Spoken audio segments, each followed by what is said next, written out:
Hello，大家好啊！歡迎返到嚟我嘅 channel 港式足球。咁琴日呢，沙拿就正式官宣咗佢將會喺今季結束之後呢係離開利物浦嘅。咁睇返轉頭，其實沙拿喺利物浦呢計埋今季，亦都已經效力咗9個球季㗎喇。咁今日呢，我就趁住國際賽期冇呢一個球會比賽嘅時間呢，我就做一個沙拿喺利物浦嘅特輯啦。就將會講下沙拿喺利物浦嘅呢9個球季究竟經歷咗啲乜嘢呢？同球隊一齊咁由於呢，佢喺利物浦效力咗9個球季啦，亦都有啲長嘅，咁我就冇辦法用一集嘅篇幅去講晒佢9個球季發生嘅事，所以呢，今次嘅特輯節目應該係會分3集又或者4集去做嘅。咁今日呢條片呢，就係第一集啦。咁喺正式開始之前呢，就希望大家可以多多支持小弟嘅 channel 啦，就將我啲片就 share 俾多啲身邊鍾意足球嘅人睇。沙拿喺2017年嘅7月1號就以4200萬嘅歐元由意甲嘅球會羅馬加盟利物浦啦。咁喺佢加盟之前嘅一個球季入面呢，利物浦喺英超係排喺第4位嘅。咁就係高普執教利物浦嘅第一個完整球季，就係2016-17球季，利物浦就成功重奪呢一個歐聯嘅資格。咁就因此佢哋喺夏季嘅轉會窗呢，亦都係有買咗唔少嘅人嘅。咁除咗沙拿嘅加盟之外呢，利物浦就分別由呢一個阿仙奴就簽入咗24歲嘅英格蘭中場張伯倫啦，同埋23歲嘅蘇格蘭左閘羅伯臣係由後城加盟嘅。咁喺前中後三線呢，亦都係增咗兵嘅。而利物浦亦都喺呢一個球季嘅夏季轉會窗呢，佢係賣走咗沙格豪同埋利華呢一啲嘅老將啦。咁於是利物浦就攞住呢一個嘅陣容呢，開始2017-18年嘅賽季。咁佢哋喺英超第一場嘅比賽呢，就係作客3-3賽和咗呢個屈福特。咁沙拿首次為利物浦喺英超上陣，就交出咗1個入波1個助攻，向所有紅軍嘅球迷呢係隆重咁樣介紹咗自己嘅來臨。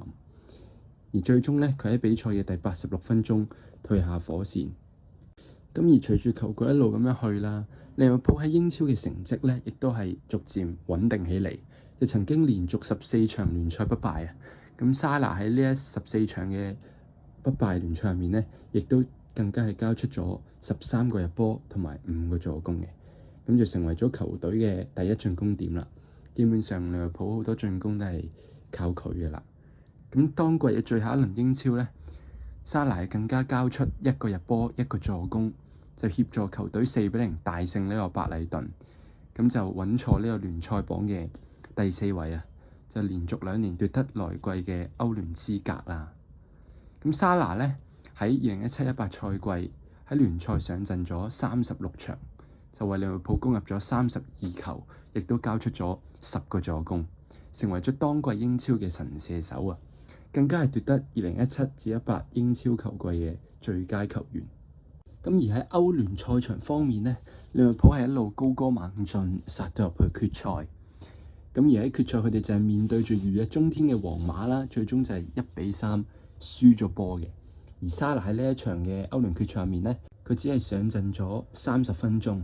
就喺同拉莫斯嘅一次爭搶之下呢，就手臂甩臼，因傷退下火線啦。咁最終利物浦呢，亦都只能夠係飲恨屈居亞軍。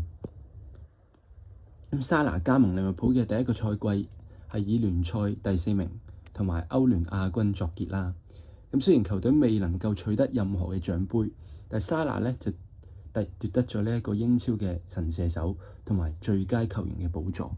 咁喺佢個人嘅層面上係十分之成功嘅。第一季加盟利物浦嚟講，咁而利物浦呢亦都開始以呢一個沙拿為球隊嘅建隊核心，就慢慢向住呢一個冠軍為目標去進發啦。咁喺第二個球季2018-19年嘅賽季開始之前呢，利物浦就繼續喺轉會窗上面增兵啦，就增強球隊嘅實力。咁佢哋先從羅馬簽入咗門神艾利臣，再簽入咗2位中場嘅球員拿比基達同埋法賓奴啊。而為咗鞏固前場嘅板凳深度呢，又喺史篤城簽入咗瑞士嘅前鋒沙基里，咁就作為沙拿嘅一個後備啦。咁啊，大大增強咗球隊正選同後備嘅實力。而利物浦咧，亦都正式係踏入咗呢一個爭冠嘅行列。利物浦喺呢一季喺聯賽嘅成績咧，亦都係有一個非常大嘅進步，比起上一季。咁首先佢哋喺頭20輪嘅聯賽咧，亦都係保持不敗嘅。去到第21輪同曼城嘅榜首大戰呢，係先至輸咗全季喺英超唯一一場嘅英超比賽。而利物浦亦都一直長居喺聯賽榜首嘅。其實呢一季一路去到2019年嘅2月啦，第29輪嘅聯賽佢哋就0-0賽和咗呢個愛華頓，就贏唔到波，最終就俾呢一個曼城呢係排咗頭嘅。咁雖然利物浦喺最後9輪聯賽全勝，咁但係競爭對手咧曼城亦都係一樣啊。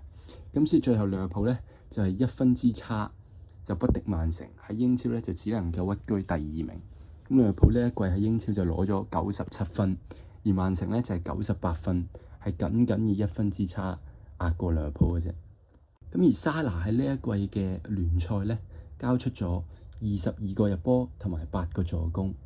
咁雖然佢嘅個人數據比起上一季係有所回落咗，咁但係成隊波係開始逐漸成型啦。咁就唔係淨係得沙拿一個識入波嘅，前場其他嘅隊友，甚至乎有時中後場嘅球員呢，亦都係入到波，就變咗利物浦嘅進攻力呢，就唔再係單係集中喺沙拿一個人嘅身上啦。咁亦都可以見到就係利物浦呢一隊波係慢慢開始成型緊，係成為冠軍嘅有力競爭者。